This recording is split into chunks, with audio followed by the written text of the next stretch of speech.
त्यानंतर एक मोठी बातमी बघूयात। नीट पेपरफुटी प्रकरणामध्ये सीबीआय ऍक्शन मोडवर आली। आरोपी शुभम खैरनार भाड्यानं राहत असलेल्या अपार्टमेंटमध्ये सीबीआय आणि नाशिक गुन्हे शाखेकडून झाडाझडती घेण्यात आली।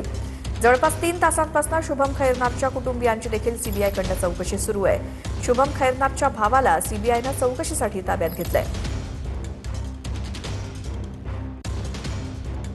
स्वप्नांचा खेळ खंडोबा करणारा शुभम खैरनारच्या घरी आता सीबीआय बरोबर स्थानिक गुन्हे शाखा आणि नांदगाव पोलिसांनी या ठिकाणी दुपारपासून या ठिकाणी धाड सत्र सुरू केले। त्यांच्या वडिलांच्या क्लिनिकची देखील तपासणी केली जात आहे। त्यांच्या घरी देखील सीबीआयच्या पथकामार्फत या ठिकाणी गेल्या 2 तासापासून या ठिकाणी तपासणी सुरू आहे। ज्या पद्धतीने शुभम खैरनारच्या नाशिकच्या घरावर देखील या ठिकाणी मोठ्या प्रमाणावरती अपार्टमेंटमध्ये जाऊन स्थानिक गुन्हे शाखा असेल, पोलीस असेल, त्याचबरोबर सीबीआयच्या आणि राजस्थान पोलिसांनी या ठिकाणी झाडाझडती केल्यानंतर आता त्याच्या भावाला देखील या ठिकाणी अटक करण्यात आलेली आहे। या घटनेमागे शुभम खैरनारचा हात नेमका कसा असू शकतो आणि या प्रकारचा काय गौडबंगाल लपलेला आहे आणि स्थानिक क्लासेसचा देखील या ठिकाणी संबंध आहे का हे पाहणं महत्त्वाचं ठरणार आहे।